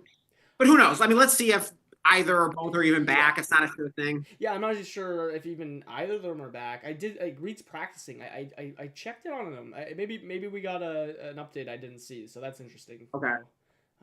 Because we were Yeah. telling someone he could drop Jaden Reed. I didn't know he would be actually back. So if he's Yeah. watching still. I mean, I just pulled up Matthew Golden's player card. He's listed as questionable. He's limited in practice. Wow. Okay. That's. And then Jaden Reed, we'll pull up real quick here and see what the latest on him is. Jaden Reed, okay, he's still on IR. It says continues to jog, limited practices. So he's been limited in practice. Both of them could be back by the sounds of it. I mean, I don't think that's guaranteed at all. I think odds are. Yeah, I mean, they probably- haven't activated them from IR yet. So, some things still need to happen, but it's at least possible this week, I guess. So something to monitor. Yeah. Keep an eye out, I guess, for if you got Dobbs. I didn't even realize both could be back this week, so that's interesting. Yeah. Yeah, let's get it. It says also cheers, fellas. Absolutely. Cheers. Good to have you here. And let's see, Edson Santos. Okay, wait. Yeah, we read that comment. And then let's get it also says also Rams or Broncos D for this week. Again, LOL. They both got steamrolled last week. Okay. So yeah, Rams or Broncos D. What are you feeling this week, Blake? So Rams are at the Cardinals. And the Broncos are at the Raiders. So I mean that seems pretty good. You gotta go Raiders. Go Raiders. Yeah, that's. I mean, you mean Broncos? Broncos. Yeah, gotta win the Raiders. Yeah, gotta just target Geno Smith, man, 100%. 100%. Yeah, I think that's a pretty easy call there. If he lights them up, so it wasn't meant to be. As long as you get Geno'd, that's just an inevitability sometimes. But Bryce Young has Geno'd me a couple times because I've been just targeting Bryce Young, and maybe I gotta play bad defenses against Bryce Young because that's when the getting is good. But yeah, if you get burnt on like Bryce Young or Geno Smith burning you or something or Shedeur, so be it. Like I'm gonna play against all those guys all day. Especially honestly, we could probably use that term and say we got Bryce. Because I mean Bryce Young. I mean. He's just that guy. Like you start him on the bad weeks, you bench him on the good weeks. It's brutal. I do think Bryce is like way more accurate because I think you've only started Bryce Young like as an owner if you have like just any other option. You probably only started him against Dallas because every other one it just lined up so bad. So I mean, at least Geno Smith, I've kind of gotten him in some lineups that I don't own Bryce, so I can't speak on that. But honestly, if you go to the break room league. I'm pretty sure I have made the wrong decision on Geno Smith every week, but like maybe one. Like if I benched him, it was the wrong decision. If I started him, it was the wrong decision. So he just can't win with Geno. Yeah, no, exactly. I mean, target him though with the Broncos defense, and right, you don't get Geno'd. That's a fun defense to play. You get a monster week. Yeah, that feels pretty solid there. And then Edson says, also I have Benson, but it scares me. Okay, so wait, that was the options with the Slim Pickens, right? It doesn't even sound like Benson's gonna play now. Like that's crazy. But he does say he has AD Mitchell over Mechie, and AD. I actually have a league where I picked up because I have a first round bye. I picked up both of them, and I'm just gonna hold both of them to kind of get an answer. Yeah. I think if I had to play one, I would probably just point chase on AD Mitchell. Just see if because his targets were there the other 2 weeks, by the way, with 6 apiece. He just didn't connect on them. Again, maybe the floor is literally zero on Mitchell compared to Mechie has a little bit higher. If that doesn't matter to you, just play Mitchell. I would say. Okay, so wait, so AD Mitchell's like in the running with those other guys, including Mechie. Yeah, I would. I think I would prefer Mitchell just point chasing this week personally. Like the upside's a little higher. Yeah, I think I agree with that. I think Maybe they're similar, dead similar. yeah, I mean, I'd say the floor's higher with Mechie just because we've seen it a little longer, but I think I'd lean toward Mitchell there. Yeah, yeah. I mean, he gave you a difference-making week. That's something that Mechie hasn't done yet. That's enough for me. Yeah, and so Edson says, so what's the final answer? We will both say Adonai Mitchell. Yeah, exactly. Then we have Steve Texas 22. I think that's how you say it. I think that's a new name. If so, welcome. Yeah. He says start one wide receiver and one flex. Worthy. I think that's AD Mitchell that he's saying there. Troy Franklin, Woody Marks, Zach Charbonnet, and it's a full PPR league. So one receiver and one flex. Okay, so who's the best receiver there? Worthy, Adonai Mitchell, Troy Franklin. Yeah, I mean, I don't even know what to think of Worthy anymore. He's kind of just like in this Brian Thomas realm of just like I don't know. Can you even like throw him in unless it's got to be someone really bad to like. It's not a great matchup home against the Texans, but Alec Pierce just had a nice game against them, kind of similar, deep threat, whatever kind of player. So the issue is you have a guy like AD Mitchell who's like actually coming off a good game and is like the exact same bet. So, I mean, then Franklin's been the best of all those guys. By far. Yeah, and then Franklin plays the Raiders at the Raiders, so yeah, it's kind of that's a tough one. I mean, like none like amazing, none are terrible options. Like I don't know, that's kind of a man. I don't know. I think Franklin just with what he's done. I mean, the targets have been like insane. He had just randomly wasn't used much last week. I would try to ignore that. I would play him over Worthy at this point. Yeah, he just. I mean, his first read target share it was like dominating Cortland Sutton, so like that's been good to see. Yeah, I mean, we have seen Pat Bryant emerge a little bit, but yeah, I think I'd probably go Troy Franklin there. He's just been the best of those guys this year. Yeah, I mean, Woody Marks has such a bad matchup, and he hasn't been catching passes. Like, and that's his whole thing with Woody Marks. He's so good because he catches passes. Mm. It's between Worthy and Mitchell, I guess. I'll go Mitchell. I'll just chase the point. I'll take the bait. I'll take it too. I'll agree. It doesn't feel good, but like Worthy doesn't feel good too. I've been like just kind of trusting that Worthy will do something, and I don't think it's all his fault too. I've seen that Mahomes has been missing him left and right, but I don't know. Maybe AD Mitchell, can double up. I agree. Yeah. And then Edson says he's talking about Malik Davis. I think he says he's been a practice squad player for the boys. Yep. Crazy, but if you look at Malik's production going back a couple of years, he always produces. I don't even really remember him playing before, but I think that 2022 year, like he was on the radar because he actually did have like a good 1 week or something when he had a chance. Okay. Yeah, I don't even remember that, but decent 1 week. Yeah, I'll take your word for it there. And then Edson also says crazy, but if you look at I said that. Let's see. And then Edson says AD Mitchell, start him over Dobbs. Yeah, I mean, if Golden and Reed are both back, I think I'd look that way. Yeah, I mean, it's hard to know again because like if I know that his snap share is going down for sure, which it probably should, then yeah, I guess I'll play AD Mitchell. What a weird week 14 this is because we have so many guys kind of. You got all these AD Mitchells coming out of nowhere. You got all these Dobbs, whatever, they're slow, and then with injuries coming back, my God, what a crazy season it's been. Just with some of these questions, we haven't got a Jefferson start sit yet. Yeah. But. Hey, by the way, I should really be signing off here and getting to bed. Do we want to just like lightning round through these questions here and then sign off, or did you want to hang around and like finish these? Like, what would be the best thing at this point? Let's lightning through these, and then we'll back okay. Saturday. Yeah, we'll sign off here. So yeah, we'll get through these real quick here.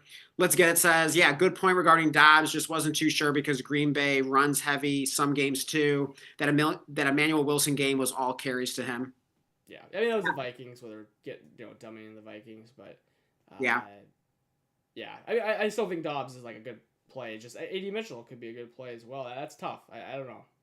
Yeah, and then Steve Texas says Ravens D or Bucks D. Let's see. Ravens play. We were just talking about that.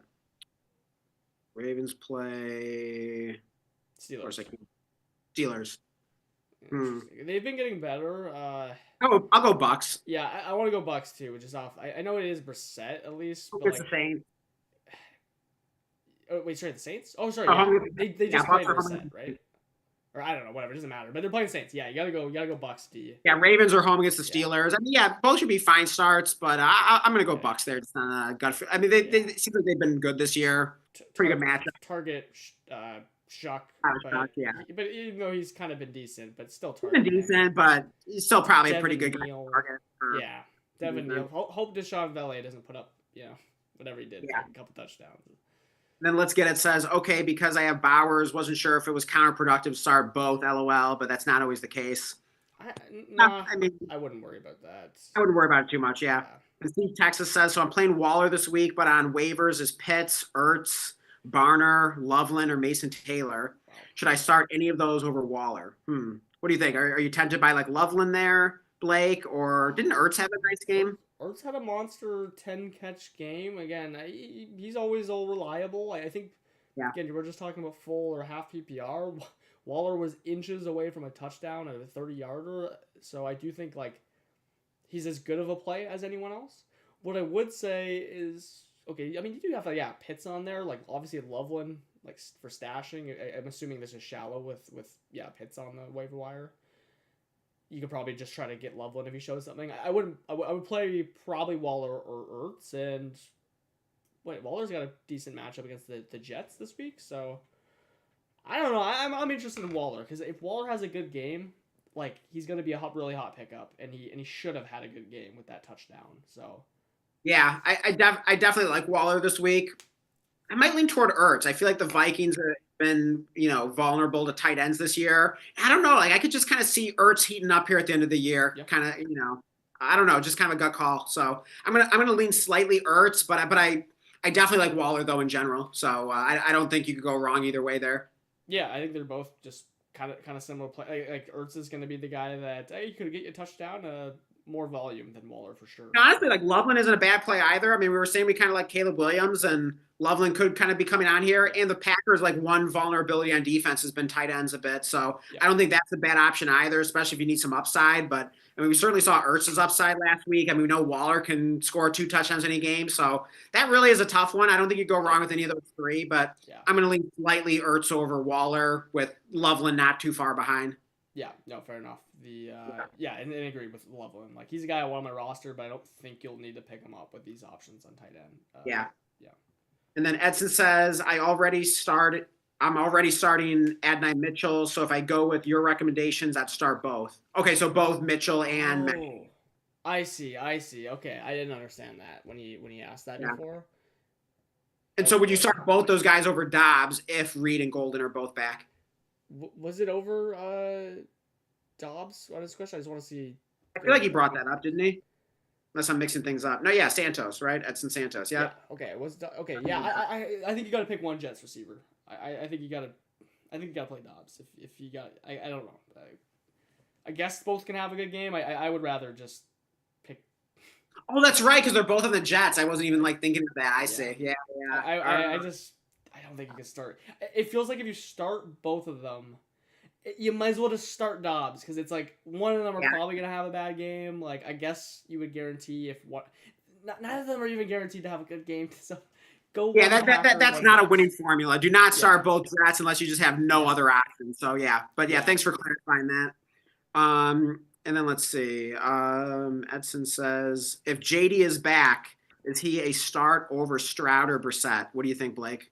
Good question, because I have that in my redraft league. It doesn't matter, I guess, for me, because this week doesn't matter. And then I don't love Stroud at Kansas City. I mean, it's fine, but you cannot start Stroud. I don't think against Kansas City. But Brissett's against LA. Like I think. I mean, I don't know. I guess I'm probably gonna have to just cut Brissett if I get Jayden Daniels back in my league. I'm just trying to think of like what my plan is. It doesn't matter for me this week. I think I'm gonna just roll Jayden Daniels and just pray against Minnesota. If he plays, I don't know that he's gonna play though. And if that's the case, I'm firing Brissett up in a brutal matchup against like over Stroud, and also a brutal matchup personally. Brissett's just not been anything worse than the QB1, I'm gonna just trust that. What about you on that? I mean, Brissett's been so good. I mean, I think that's definitely the higher floor play. I would be a little nervous about Jane Daniels like re-injuring himself. So if this is a situation where you need to win, I'm probably just rolling Brissett out there, and I'm not really caring about the matchup. But if you truly need the upside, or if it's a 4-point passing touchdown league, I could definitely see rolling the dice on Jane Daniels. But I'm probably going Brissett in most cases. I see. Yeah. That's what I would do, and for me, I can't really like speak as I don't have to worry about Jaden Yeah. Daniels getting hurt, so I guess. And Let's Get It says, thanks, fellas. See y'all next time. Yeah, our pleasure. Good to see you here. And Texas says, thanks, guys. Good night. Yeah, absolutely. Yeah, good to have you. And let's see. Edson says, not over Dobbs. It'd be Tillman, DK, Lord. Carter, so it's tough. I'm close to other options, not Dobbs. Ollie Gordon, LOL. Those are the options. Yeah, I think I'd just stick with like Dobbs and Adonai Mitchell.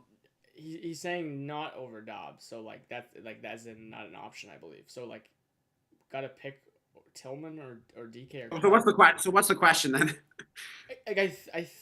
I think we have to pick between a Jets receiver, Tillman, DK, and Carter. I'm a little confused here. Yeah. Drop in the Discord. Do we have that in the description right now, Blake?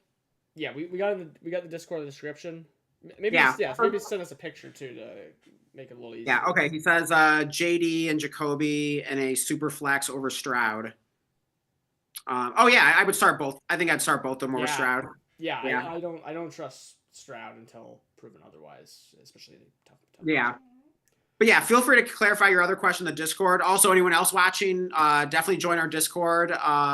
Links in the description. Definitely building a fun community over there.